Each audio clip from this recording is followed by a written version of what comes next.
Hey guys, it's Ino. Welcome to Calixa. So for today's video, I will be testing out this product from Banila. So for today's video, I'll be removing all my makeup using this makeup remover, and we're gonna test out if this product is really effective. Although I've tried this a couple of times already, and I must say it's really effective. So first, what we're gonna do is I'm gonna open this one and I'm gonna show you how it looks like. So it looks like this. It's not really typical oil-based makeup remover because here, when it's opened, it's not in liquid form. So here, so it starts out as like this, and then when you rub it, it becomes like this. It becomes really oily.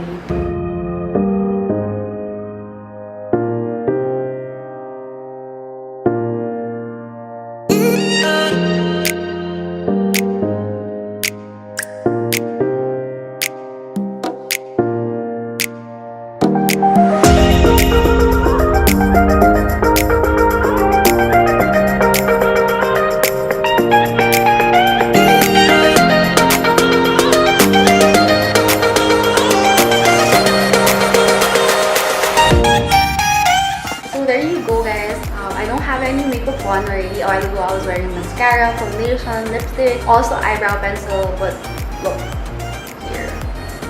Like, they're all gone now. Even the mascara. See, I don't have any mascara on. So I must say this product is really effective. So this is what I've been using every day to remove all my makeup. And that is it for today's video. I hope you like my review on this Clean at Zero makeup remover from Banila. I'll see you guys next time.